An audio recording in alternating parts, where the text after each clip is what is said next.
Pai eterno, Deus querido, Deus santo, nós te louvamos, Senhor, nós te damos graças, ó Deus. Nós estamos aqui nessa noite, Senhor. Chegamos aqui, Deus, pelas tuas misericórdias, Senhor, pela tua bondade, graças às tuas mãos, Senhor, que estão estendidas. Pai, nós estamos aqui, Senhor, nessa noite nós chegamos aqui para te adorar, Senhor, para te exaltar, para dizer que tu és, Senhor, o nosso Deus, o Deus que nós servimos, Senhor.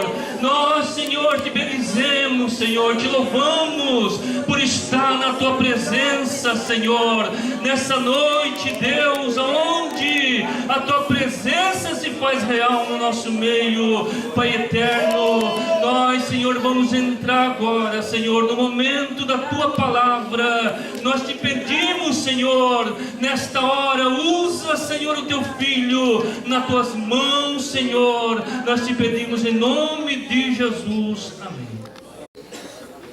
Graças. Glória a Deus. Amém. A paz do Senhor. Amém. Bem, meus irmãos, podem se assentar em seus lugares. É um privilégio muito grande poder estar aqui nessa noite para poder trazer a palavra de Deus. Uma coisa que a gente aprende com Deus no decorrer dos anos é que Deus, Ele quer falar conosco. Não é isso? Deus, Ele não quer ficar calado, de boca fechada. Ele quer responder nossas orações. Ele quer falar conosco verdades que nós ainda não entendemos. E uma das maneiras, meus queridos irmãos, de discernirmos a voz de Deus é ficarmos atentos e sabermos que Deus, Ele está presente. E para distinguirmos a voz de Deus e sabermos que Deus está falando conosco, existem dois pontos fundamentais. O primeiro, quando Deus fala, Ele fala de uma maneira inconfundível. Amém. De uma maneira que nós vamos saber que é Ele que está falando mesmo. Aleluia. Nós não vamos ter nem um pouquinho de dúvida. Ele fala com clareza. E também quando Deus fala, Aleluia. Ele nos fala com simplicidade. Assim como um pai conversa com um filho, explicando para ele o que é preciso, com palavras simples, de maneira que ele possa entender tudo o que está sendo falado. Eu acredito, meus irmãos, que o Espírito Santo está aqui nessa noite. E acredito também que o Senhor me trouxe aqui nessa igreja. Eu nem sabia que estaria aqui neste lugar, nunca imaginei, mas Deus planejou que nós estivéssemos juntos nessa noite, porque o Senhor tem uma palavra para essa igreja nesta noite. Amém, meus amados irmãos? Eu gostaria de convidar a igreja para estar abrindo a Bíblia, a palavra de Deus, no livro de Apocalipse, capítulo 2. Vamos então começar com o versículo 1. Apocalipse, capítulo 2, versículo 1. E nessa noite eu gostaria de estar conversando com os irmãos sobre algumas verdades que estão contidas aqui nesta carta que nós tanto conhecemos. Capítulo 2, a partir do versículo 1.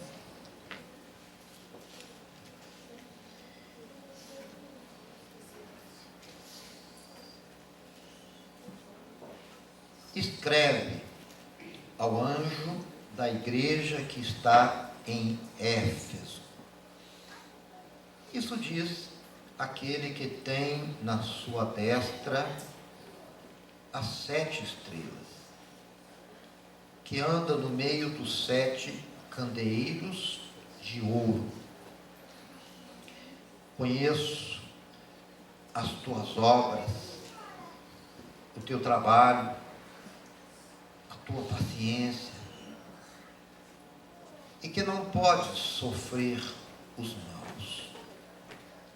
E puseste à prova os que dizem ser apóstolos e não são, e o achastes mentirosos. E tens paciência, e trabalhaste pelo meu nome, e não te cansastes.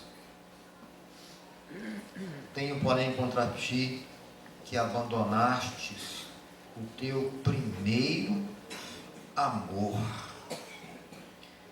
Lembra-te, pois, de onde caístes, e arrepende, e volta à prática das primeiras obras.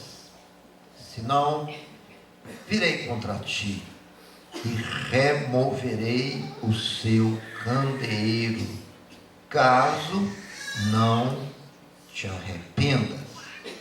Amém? Meus amados irmãos, quando nós olhamos para esta carta que foi dirigida à igreja de Éfeso e observamos a mensagem, nós descobrimos algo inédito aqui nesta carta. Irmãos, aqui nesta carta existe uma mensagem urgente de um Deus que tem muita pressa.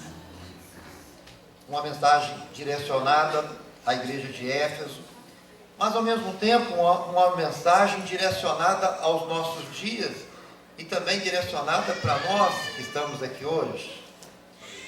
Eu gostaria que hoje nós começássemos olhando para a introdução dessa carta.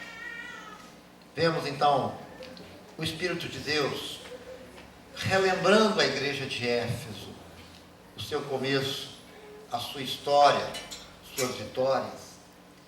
Conheço as suas obras, o seu labor, a sua perseverança. Sei que não podes suportar homens maus, puseste à prova aqueles que dizem serem apóstolos e não são, e os achastes mentirosos, e suportastes provas. Olha que coisa incrível. A igreja de Éfeso foi uma igreja que venceu provas, venceu lutas, uma igreja que evangelizou, ganhou almas, marcou a história daqueles dias no seu início. Deus então está trazendo à memória da igreja a sua história, o seu começo. Mas se nós olharmos um pouquinho mais aqui nessa carta, logo a seguir, aqui a partir do versículo 6, Deus então começa a falar sobre o presente que a igreja vivia. Meus irmãos, se nós perguntarmos assim, qual é a melhor maneira que eu tenho para poder amar Deus intensamente? Eu respondo para você, o melhor tempo que você tem para amar Deus intensamente não é ontem e nem amanhã. O ontem já passou e o agora, ou melhor dizendo, o ontem já passou, o amanhã já passou, irmãos, e o ontem e amanhã ainda não chegou, né? O ontem já foi, o amanhã vai chegar. O melhor momento que nós temos é hoje, é agora, é esse dia. Deus então escreve uma carta para a igreja de Éfeso e começa a falar sobre o seu hoje. Sobre o seu hoje. Então aqui nós vemos Deus mudando os elogios, cessando os elogios, e vemos Deus então falando sobre o hoje daquela igreja. Então vemos aqui o Senhor dizendo: tenho, porém, contra ti que abandonaste o seu primeiro amor. Abandonaste o seu primeiro amor. Queridos irmãos, o que tinha acontecido com aquela igreja que começou tão bem, aquela igreja cheia de histórias, cheia de testemunhos, agora ela já não era mais a mesma igreja, já não era. Por quê? Porque eles tinham perdido a maior riqueza que eles tinham. A maior riqueza daquela igreja não era muito dinheiro, não era um lindo templo, não eram títulos. A maior riqueza, irmãos, que a igreja de Éfeso sempre teve, foi Jesus em seus corações, foi Jesus morando em seus corações, o compromisso, a aliança de amar Jesus com toda a força, com toda a intensidade, acima de todas as coisas. Esta era a maior riqueza dessa igreja. Mas com o passar do tempo, ao chegar novas circunstâncias, lutas, ou quem sabe até provações, aquela igreja foi perdendo o seu primeiro amor. Ela foi se esfriando. Já não era mais aquela igreja que orava como antes, que pregava como antes, que se santificava como antes. Mas eles ainda congregavam, eles ainda estavam presentes na igreja, cantando, falando de Deus, ainda eram conhecedores dos mandamentos de Deus, ainda tinham aparência de cristãos, mas eles não tinham mais aliança com o Senhor. Jesus não estava mais no centro dos seus corações. Então, por isso, meus queridos irmãos, aqui nós vemos uma mensagem urgente, porque Deus viu que a sua igreja, ela já estava à beira da morte espiritual. E se aqueles irmãos não retornassem ao primeiro amor, não renovassem a aliança com Deus, se eles não voltassem para o caminho da santidade, iriam perecer espiritualmente. Uma mensagem muito urgente, porque eles precisavam mudar o mais rápido possível, voltar ao início de tudo. E um Deus também que tinha muita pressa, porque ele queria alcançar mais pessoas naquela cidade, e ele contava com aquela igreja, com aqueles irmãos, para pregar, para falar, e continuar dizendo que Jesus morreu, mas ressuscitou, que ele continua vivo, que ele vai voltar. Era esta igreja que Deus contava. Estes eram os verdadeiros soldados de Jesus, que agora estavam frios, apagados, indiferentes, apenas vivendo uma religiosidade.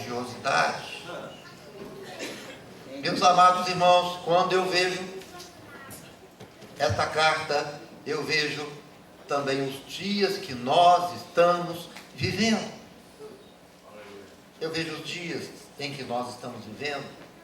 Quantos irmãos ou irmãs hoje, nos nossos dias, não tem assim um testemunho maravilhoso para contar de coisas que Deus já fez em suas vidas, como foram salvos, abençoados, curados, libertos, como pregaram e pessoas se converteram, mas isso já passou, isso foi no passado, já passou, é só história, é a história que fica registrada. Mas ao mesmo tempo, estes irmãos que foram uma bênção, que fizeram tantas coisas boas e certas, hoje não estão mais vivendo aquele compromisso que tiveram com Jesus no começo. Agora, seus corações não estão mais ardendo como ardia, mas ainda estão frequentando a igreja, ainda estão dizendo que são crentes, ainda estão se vestindo como crentes, ainda estão praticando os costumes, as tradições, as doutrinas, mas não tem mais o mesmo coração, porque eles perderam o primeiro amor. Meus amados irmãos, então, olhando para essa carta, eu queria fazer algumas perguntas para entendermos essa mensagem, porque ela é uma mensagem também para os nossos dias. E a primeira pergunta seria esta: o que é o primeiro amor? Este primeiro amor que a palavra fala que nós não podemos perder. O que é este primeiro amor imperdível, inegociável? Este amor que nos move e nos conduz à presença de Deus, nos faz estar na presença de Deus. Queridos irmãos, pode haver muitas opiniões. Pode ser que alguns vão dizer, o primeiro amor para mim foi aquela emoção que eu senti no começo da minha conversão. O primeiro amor para mim, eu me lembro muito bem, quando eu aceitei Jesus, eu fiquei alegre, eu orava, eu chorava, eu sentia a presença de Deus. Para mim, o primeiro amor é aquela alegria do começo. Talvez alguns dizem isso, mas pode ser também que outros vão dizer algo diferente, vão dizer, não, o primeiro amor para mim não é um sentimento apenas, ou uma alegria. O primeiro amor para mim é algo mais real, é o conhecimento que eu tive da palavra de Deus. A partir do momento que eu conheci a palavra de Deus, então, aí sim, eu achei o primeiro amor. Mas ainda pode ser que outros discordam e tenham também uma opinião diferente, digam, não, o primeiro amor para mim não é nem um sentimento, nem um conhecimento, é uma experiência. Aquele dia que Deus falou comigo em uma profecia e revelou a minha vida e falou comigo profundamente, aquela palavra me marcou. O primeiro amor para mim é aquele dia quando eu senti Deus falando diretamente comigo. Queridos irmãos, na verdade, o primeiro amor não é nenhuma dessas três coisas. Não é. O primeiro amor não é um sentimento.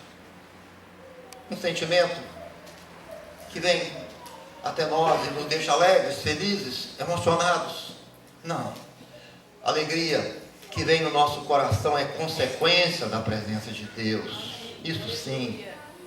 O primeiro amor também não é apenas um conhecimento. O conhecimento é também uma consequência do relacionamento com Jesus, porque quando nos tornamos amigos de Jesus, nós passamos a conhecer a sua palavra e o seu caráter. O primeiro amor não é apenas um conhecimento. O primeiro amor também não é apenas uma experiência que nos deixa impactados. Existem muitas experiências boas que realmente marcam a nossa história, mas o primeiro amor não é uma experiência. Então, queridos irmãos, o que é este primeiro amor inegociável, imprescindível, este primeiro amor que nós nunca podemos perder? Queridos irmãos, este primeiro amor que a palavra de Deus fala, ele é só isso, apenas isso, sem nenhum acréscimo. É Jesus reinando soberanamente no trono do nosso coração, de tal forma, de tal maneira que Ele seja o primeiro em nossas vidas, de tal forma que Ele esteja acima de qualquer coisa, de qualquer pessoa, de qualquer desejo, de qualquer sentimento, acima de qualquer sonho. Jesus em primeiro lugar. Em primeiro lugar na minha vida.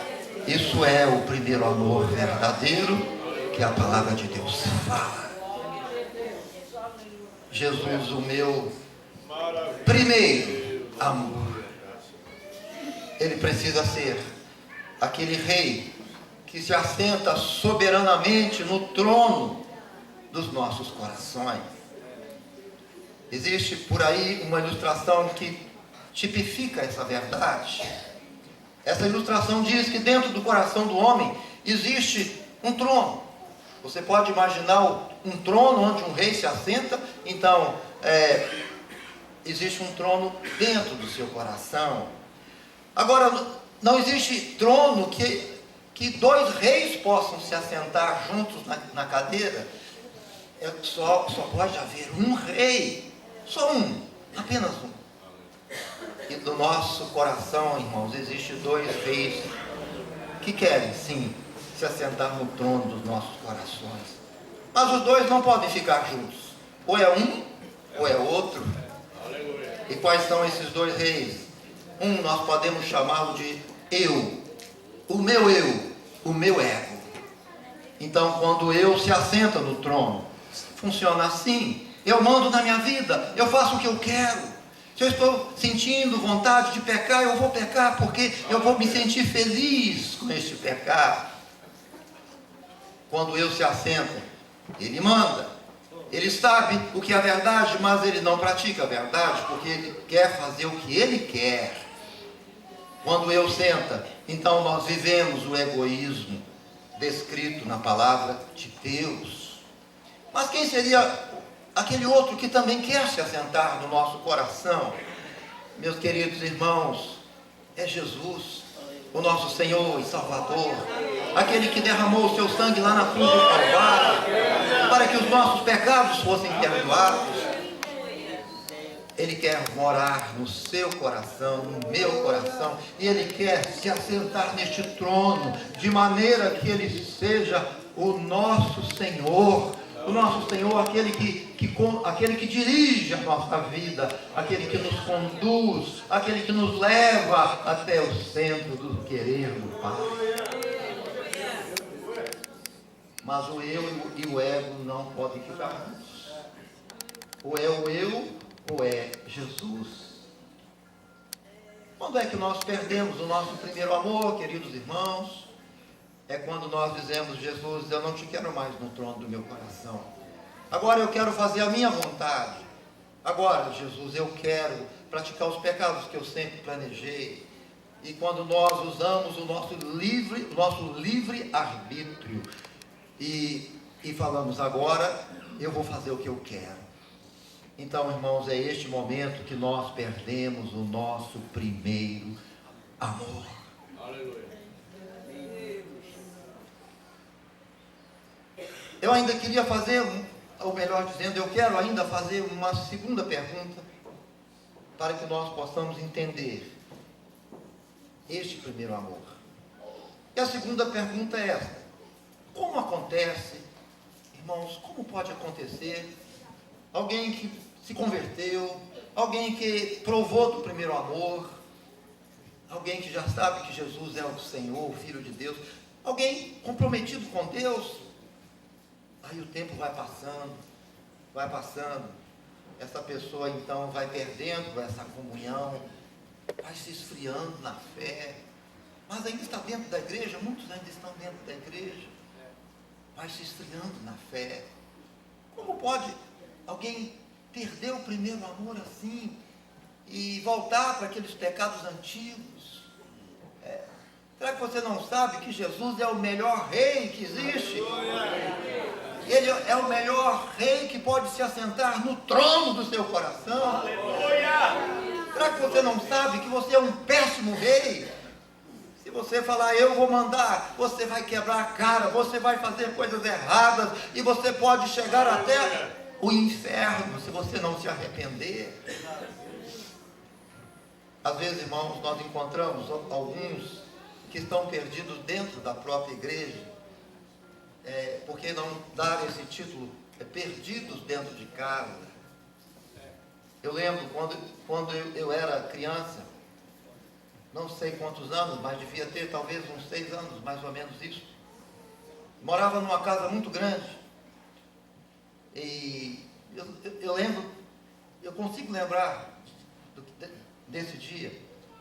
Então, andando assim dentro de um quarto, eu vi que tinha um guarda-roupa, eu abri aquela porta do guarda-roupa, ou a porta já estava aberta.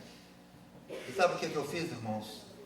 Eu entrei dentro do guarda-roupa, fechei a porta, fiquei ali quietinho, estava bem escurinho, bem tranquilo. Não demorou muito. O que aconteceu, irmãos? Fechei os olhos e comecei a dormir profundamente. Não demorou muito, os meus pais perceberam a minha falta e começaram a me procurar: cadê o menino? Para onde ele foi? Aí um ia lá no quarto: não, aqui não está. Ia no outro: não. Iam lá no banheiro: não. E descobriram que parecia que eu não estava em lugar nenhum. Todo mundo começou a ficar desesperado, achando que eu tinha sido sequestrado, ou que eu fugi, ou qualquer coisa assim. E todo mundo preocupado. E lá estou eu, dentro do guarda-roupa,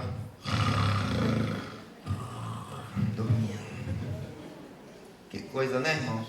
Eu estava perdido dentro de casa. E se não é que tem crente que está perdido dentro de casa, dentro da igreja? Porque perdeu o primeiro amor. Ainda é religioso, ainda frequenta os cultos, mas Jesus não é mais o primeiro na sua vida. Então, você está perdido como ímpio, está perdido também como aquele pecador depravado. Ele vai para o inferno se morrer sem Jesus. Quem não tem Jesus no trono do seu coração, quem está vivendo em pecado, ele também está perdido e vai para o inferno e vai ficar junto dos ímpios da mesma forma.